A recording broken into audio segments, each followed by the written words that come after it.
บริษัทโคแมกจากสปป.จีนใส่สปป.ลาวเป็นต้นแบบเพื่อดันเครื่องบินรุ่น 4909 เพื่อบุกตลาดเอเชียตะวันออกเฉียงใต้ Time to shareสวัสดีท่านผู้ชมกลับมาพบกับรายการทำทูแสสำหรับหัวข้อข่าวที่เราอยากจะนำเสนอในมื้อนี้ก็คือเกี่ยวข้องกับบริษัทโคแมกจากสปป.จีนใส่สปป.ลาวเป็นต้นแบบเพื่อดันเครื่องบินรุ่น 4909 เพื่อบุกตลาดเอเชียตะวันออกเฉียงใต้ในของข่าวได้มาจากแฟนเพจ Outsiders Aviation บริษัทโคแมกผู้ผลิตอากาศยานของจีนกำลังใส่ประสบการณ์นำใส่4909 เข้ามาให้บริการในสปป.ลาวเป็นกรณีศึกษาเพื่อขยายการขายเครื่องบินรุ่นนี้รวมถึง4919ในตลาดต่างประเทศโดยเฉพาะเอเชียตะวันออกเฉียงใต้แอฟริกาและลาตินอเมริการายงานระบุว่าบริษัทพยายามที่จะปรับแนวทางสนับสนุนลูกค้าให้เหมาะสมกับประเทศกำลังพัฒนาทางด้านการบำรุงรักษาโลจิสติกส์และการปฏิบัติการในสภาพแวดล้อมที่ท้าทายจุดหนึ่งที่สำคัญคือการช่วยให้สายการบินลาวหรือว่าลาวแอร์ไลน์เริ่มใช้4909ได้จริงตั้งแต่เดือนเมษายน 2025 โดยบริษัทโคแมกเข้าไปสนับสนุนการสร้างขีดความสามารถด้านภาคพื้นและก็เวียกการบำรุงรักษาแทบจะตั้งต้นเนื่องจากสปป.ลาวยังขาดทั้งบุคลากรประสบการณ์และสร้างอะไหล่สำหรับรองรับอากาศยานสมัยใหม่ในขณะเดียวกันสภาพอากาศร้อนสุ่มของลาวก็เพิ่มความซับซ้อนให้กับการเบิ่งแยงเครื่องบินนำอีกรายงานยังระบุว่าโคแมกสามารถที่จะเจรจากับหน่วยงานกำกับดูแลของลาวให้ขยายรอบของการกวดเช็คหรือว่าเอเซกของ4909เพื่อลดพรต้นทุนการบำรุงรักษาและก็เปิดเวลาให้ผู้ปฏิบัติงานในลาวมีโอกาสเตรียมความพร้อมหลายขึ้นนอกจากนี้บริษัทยังปรับคำแนะนำด้านการกวดสอบให้เหมาะสมกับภูมิอากาศร้อนเช่นเฝ้าระวังเรื่องของการกัดกร่อนของโครงสร้างและการเบิ่งแยงระบบเฮ็ดความเย็นเป็นพิเศษในด้านอะไหล่และก็การสนับสนุนหลังการขายของโคแมกได้วางระบบส่งอะไหล่ด่วนจากสปป.จีนและใส่การบริหารสต็อกเสริมขาดการสำหรับสินส่วนที่สึกหรอไวเช่นยางล้อจากสภาพรันเวย์ที่อาจจะบ่สมบูรณ์ในบางประเทศพร้อมกันนั่นก็คือยังได้ตั้งทีมเบิ่งแยงดูแลภูมิภาคเอเชียตะวันออกเฉียงใต้ในสิงคโปร์และใส่กวางโจวเซินเจิ้นเป็นศูนย์กลางโลจิสติกส์ที่สำคัญ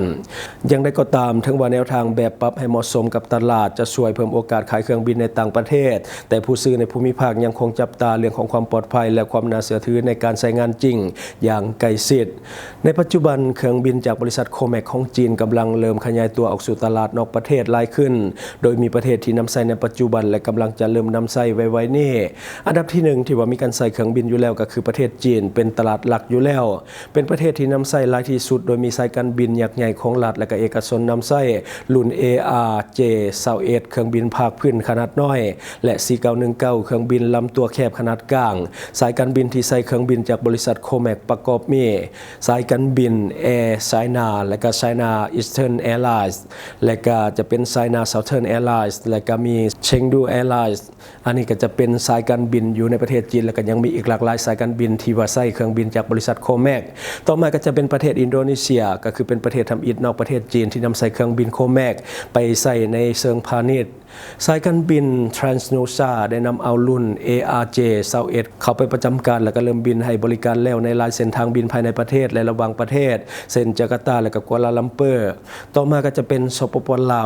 วเฮากำลังกลายเป็นจุดยุทธศาสตร์สำคัญและก็เป็นต้นแบบหรือว่าโมเดลให้กับโคแมกในการบุกตลาดเอเชียตะวันออกเฉียงใต้สายการบินลาวหรือว่าลาวแอร์ไลน์ตามรายงานล่าสุดมีแผนที่จะเริ่มนำเครื่องบินรุ่น4909ซื้อใหม่ของ ARJ21 ที่ว่าปรับปรุงแล้วเข้ามาให้บริการในช่วงเดือนเมษายน 2026หรือว่าบางแหล่งระบุเริ่มเกียมตัวตั้งแต่ปี 2025โดยบริษัทโคแมกได้เข้ามาสนับสนุนทางด้านเทคนิคและการบำรุงรักษาอย่างเต็มรูปแบบและประเทศต่อมาก็คือประเทศบรูไนก็คืออยู่ในขั้นตอนของการสั่งซื้อ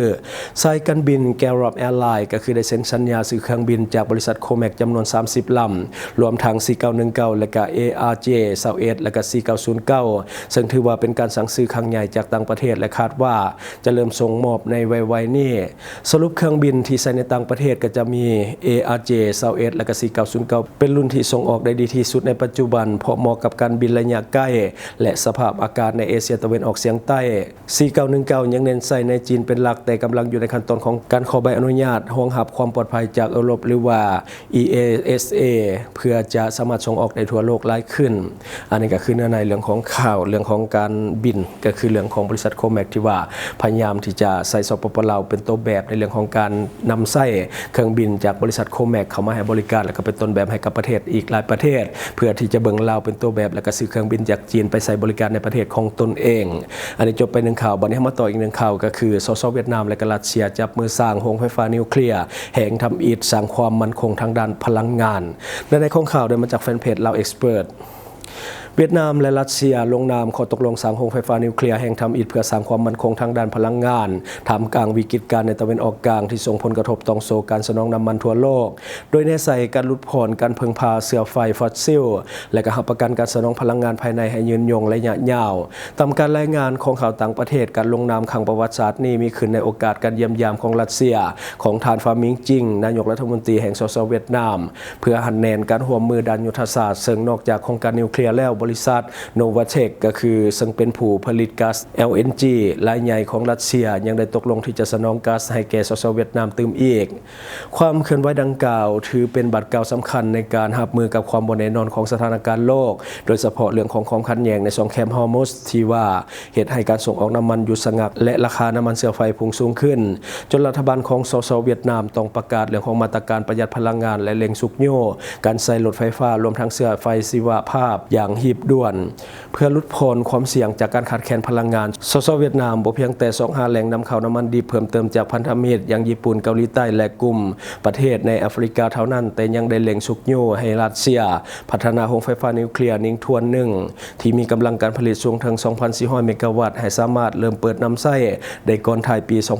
2031 ความร่วมมือในครั้งนี้เป็นการสืบต่อสายพัวพันธ์ด้านพลังงานที่มีมาอย่างยาวนานระหว่างเปโตรเวียดนามกับบรรดาบริษัทยักษ์ใหญ่ของรัสเซียอย่าง Saryubanesneft และก็ Gazprom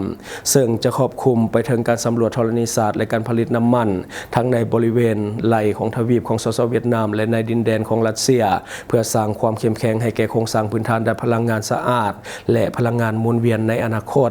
และทั้งหมดก็คือในของข่าวและทั้งหมดก็คือสิ่งที่เราเก็บมาเล่าสู่ฟังบางว่าท่านจะได้รับสาระดีๆสำหรับท่านที่เบิ่งรายการเฮาอยู่คิดเห็นจะได้กับสิ่งที่ว่านำเสนอไปก็อย่าลืมฝากไว้ภายใต้คอมเมนต์ของเฮาและข้าพเจ้าจะเข้าไปอ่านด้วยตนเองขอขอบใจ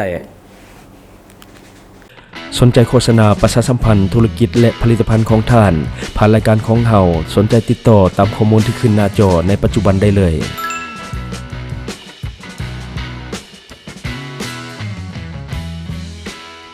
อยู่เมืองลาวใช้แต่เงินกีบลาวและส่งเสริมผลิตภัณฑ์ภายในเพื่อลดพรการนำเข้าสินค้าและแก้ปัญหาเงินตา